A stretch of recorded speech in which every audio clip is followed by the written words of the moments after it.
the Basil of the house, the caring, sensible, loving wife, the first woman to embrace Islam, the mother of the believers, Khadija bint Khuwaylid.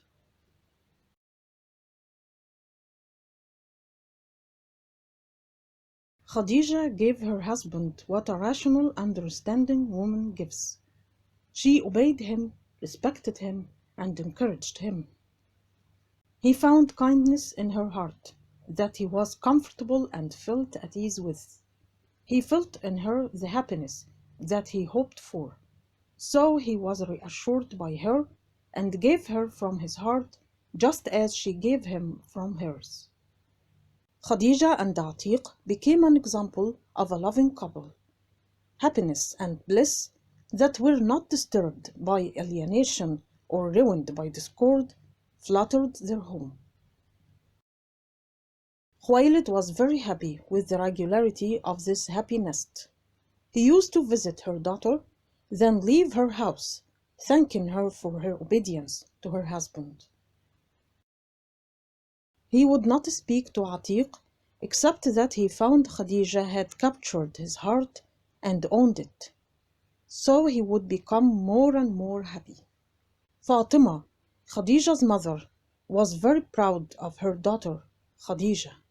She knew, despite her young age, how to please her parents and please her husband. Fatima was happy with what she heard about Khadija's house, which became proverbial in all of Mecca.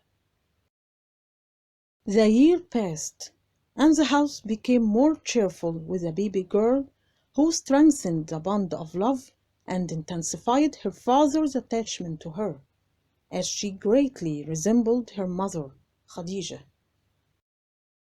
But fate had written few lines on the page of the survival of this marriage. Not until the middle of the second year, Atiq died, leaving pain in Khadija's heart and grief in her soul. She lost the satisfied, faithful, and loyal husband, although he left her and her daughter a large fortune. Khadija was sad for her husband, and her mother's sadness was not less than hers, even though many Quraysh men and women talked about the money that Atiq had left behind and the wealth that Khadija had inherited. The eyes of those who coveted the beauty, money, and high esteem were opened, and many wished that Khadija had been satisfied with them as husbands, and Khuwaylid had been satisfied with them as sons-in-law. Not long had passed since Atiq's death until Khuwaylid's ears heard, every hour, from the mouth of the wealthy and masters, a stream of pleading and hopes, vindicating their desires with what they had heard about Khadija and her husband, and with what they wished for their homes at her hands in terms of good management and order.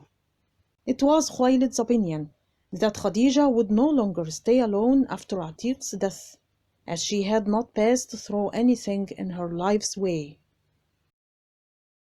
But he was unable to speak to her with this opinion after he felt her broken heart for her husband and felt the deep sadness she was in. Her mother was unable to speak to her about anything concerning those suitors, because she knew that her daughter needed someone to console her, and she did not need someone to bring her the news of a new marriage.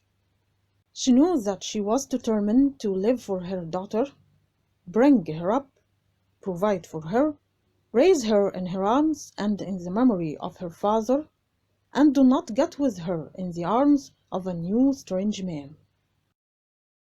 Days passed and the months passed, and Khadija lived in her sadness, withdrawn from life and uninterested in it, saying that everything was in her child.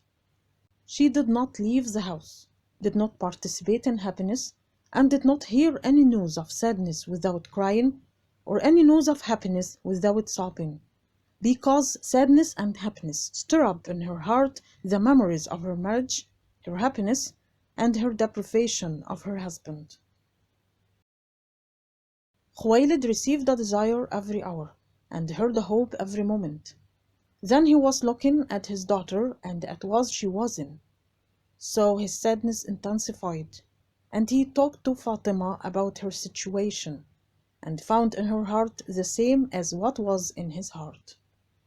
He found her like him, unable to talk to Khadija about marriage and suitors. But he saw the days passing, and it was difficult for him that Khadija lived in her worry and sorrows, and that she was to go through life alone. So he visited her one day, and stayed with her for a longer time than he was used to. Then he called her and said with a smile, "Won't you take off these black clothes, Khadija? A long time has passed since Atiq's death. You have fulfilled his rights and honored him alive and dead. The living should not die behind the dead." Khadija looked at her father with her wide eyes, with tears shining in them.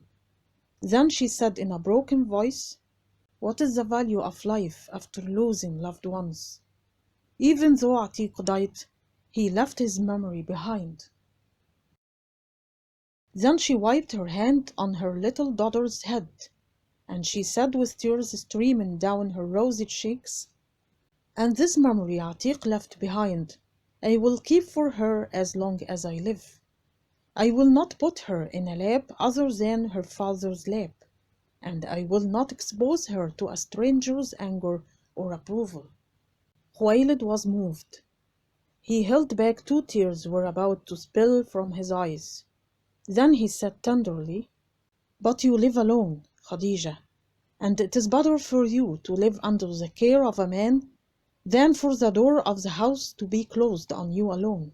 You are not the first woman to lose a husband, and we are nothing but a ball in the hand of fate that throws us whenever it wants." Then he began to list many names of women who had lost their husbands like her, and then got married and enjoyed life.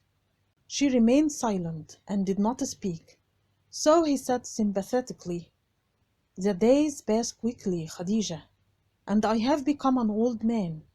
The hours are rushing toward the end of my term, and I fear that I will leave you without a husband that takes care of you and handles your affairs. I am afraid that I will leave tomorrow or the day after tomorrow, and that I will die sad for you. So will you obey your father who wishes you well? I have never seen you disagree with his opinion or disobey his order." He was silent for a while, then said with a smile, "A husband compensates for Atiq, Khadija. A husband I will be satisfied with for you, and you will be satisfied with him. Would you like to know who he is? You hear about him. He is Al-Nabash ibn Zurara al-Tamimi, the gentleman, the generous, and the courageous man who filled the years with his generosity, courage, and uprightness. He is the best husband for the best wife. So obey me and agree, for Allah has given me success for your sake. Obey me, Khadija. Have mercy on your father who fears for you for days." Khadija bowed her head in silence. She did not answer or ask questions. But Khuwailid did not leave her until she was satisfied and agreed to this marriage. Khadija was loyal to her new husband, and he found in her a loyal wife. So he was devoted to her and gave her his heart just as Atiq had given her his heart before. But nothing lasts forever. What happened to this marriage is for the next time.